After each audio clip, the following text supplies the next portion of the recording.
Welcome to the Haunted Quill. In the gentle embrace of the Shire's rolling green hills, Fosco Fairfoot sat in his snug little burrow. The sweet scent of lavender wafted through the open windows, and the soft rustling of leaves outside mingled with the distant laughter of hobbits preparing for the Lantern Festival. Fosco's firefly lantern rested on the mantelpiece, glowing faintly as though it were alive.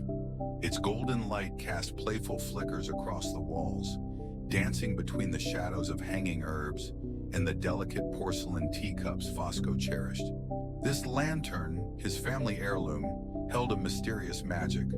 Its glow was warm yet gentle, like sunlight filtered through autumn leaves. Fosco often found himself staring into its light, feeling a peace that seemed to seep into his very bones.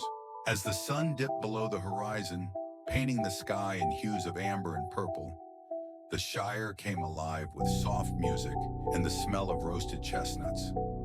Lanterns of all shapes and sizes began appearing, their flames swaying softly in the breeze. Fosco prepared himself for the festival, carefully polishing the glass of the firefly lantern with a soft cloth, its glow growing brighter with every pass. His heart swelled with pride as he imagined the admiration it would bring.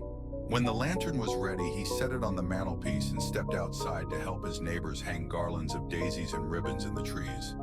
The feel of the cool grass beneath his feet and the distant hum of crickets added to the magic of the evening. By the time Fosco returned to his burrow, the first stars had appeared in the sky. But when he reached for the lantern, his heart skipped a beat. It was gone.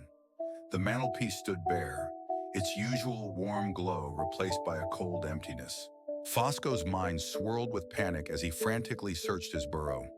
The quiet clinking of teacups and the shuffle of books filled the room as he looked in every possible hiding spot.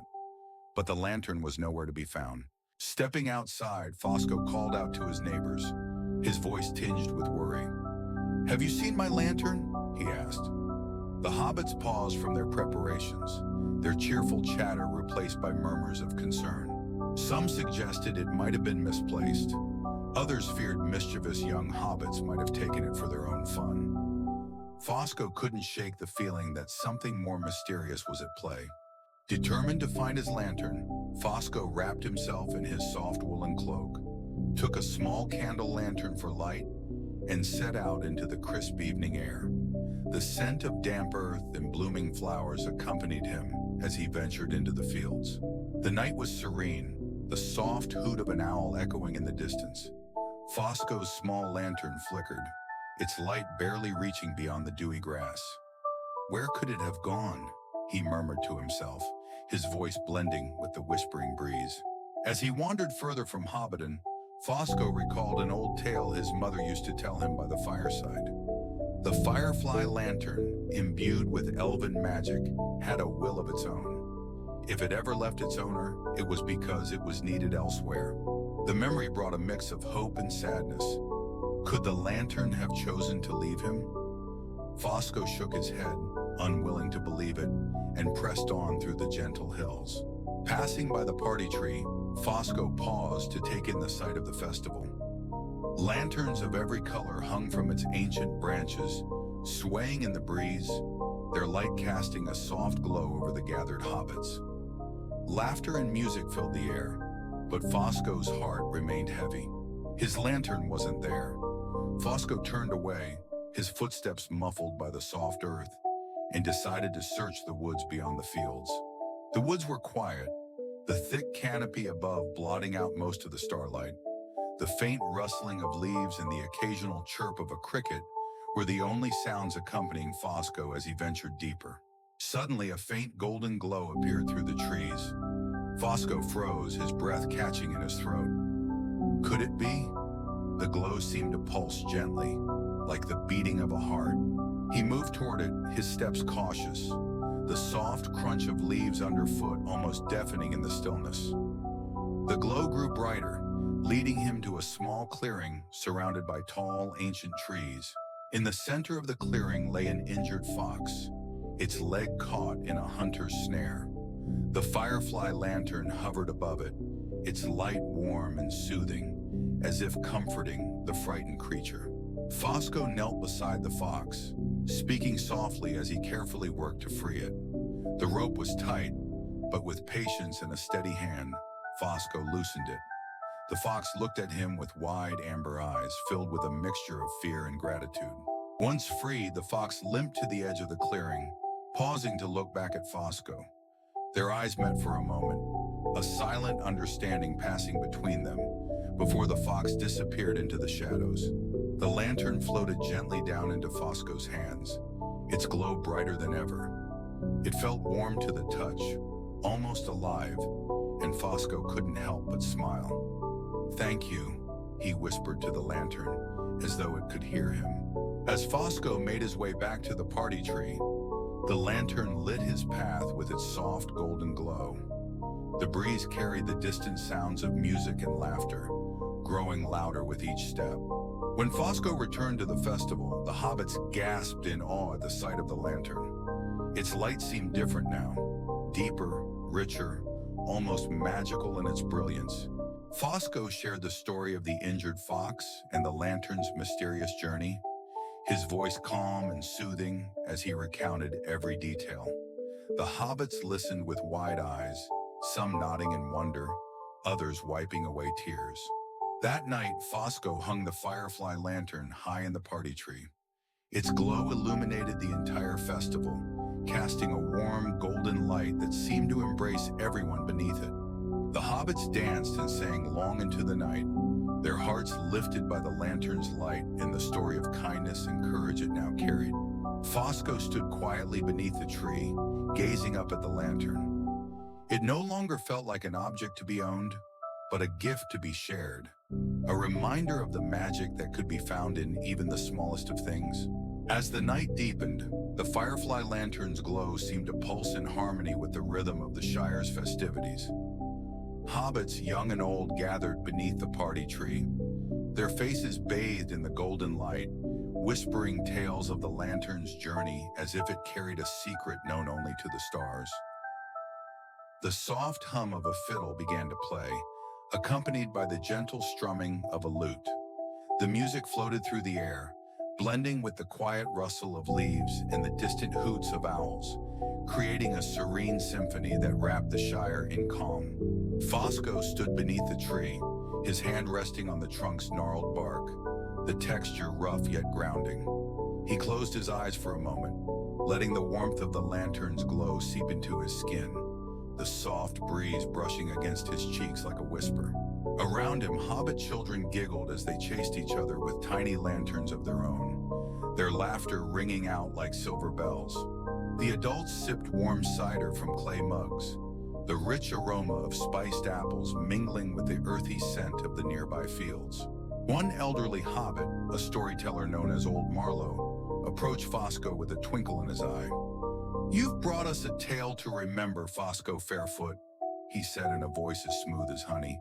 "That lantern of yours carries not just light, but the weight of something far greater." Fosco smiled modestly, brushing a strand of his curly brown hair from his face. "I think it's the lantern itself that chose the story, Marlowe. I was just lucky enough to follow where it led." Marlowe chuckled and patted Fosco on the shoulder. "And that, lad, is what makes you its true keeper. You didn't hoard its light, you shared it just as it was meant to be." As the night wore on, the festival began to quiet. The music softened to a lullaby, and the glow of the lantern seemed to dim slightly, as if preparing the Shire for rest. Fosco found himself a quiet spot beneath the party tree, where the soft grass felt cool and inviting. He stretched out, gazing up at the firefly lantern as it swayed gently in the breeze. Its light now seemed to contain 1,000 tiny stars, each one winking down at him as if to say, "Well done." Memories of the evening washed over him, the worry of losing the lantern, the moment he found it glowing above the injured fox, and the peace he felt when it returned to him. He realized that the lantern's magic wasn't just in its glow, but in its ability to guide him toward kindness and connection. The moon hung low in the sky now, its silver light mixing with the golden glow of the lanterns. Fosco's eyes grew heavy, his breathing slow and steady, lulled by the comforting sounds of the Shire's nighttime orchestra. The gentle chirp of crickets, the soft hoot of an owl, and the occasional rustle of a hedgehog scurrying through the underbrush. In his half-dreaming state, Fosco imagined the firefly lantern leading him on more adventures beyond the borders of the Shire. He saw himself walking through forests lit by its golden light, crossing rivers where its glow reflected on the water like liquid gold, and climbing mountains with its warmth keeping the cold at bay.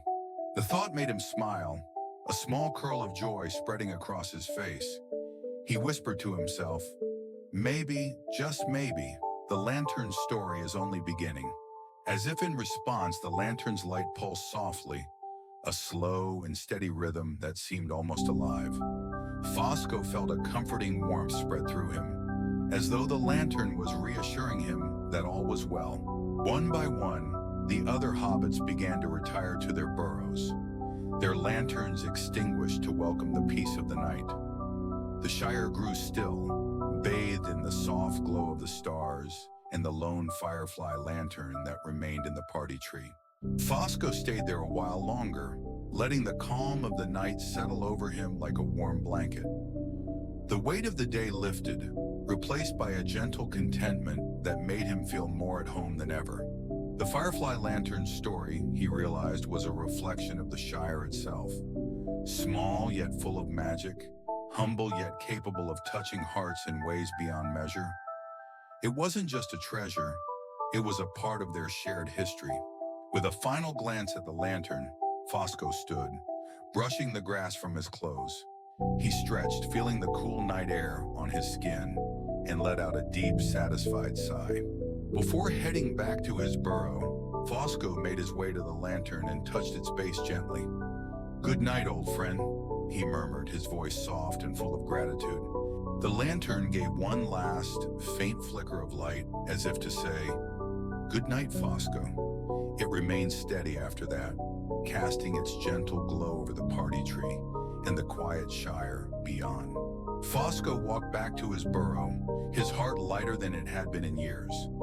As he settled into bed, the image of the lantern glowing in the tree stayed with him, filling his dreams with warmth, light, and the promise of adventures yet to come.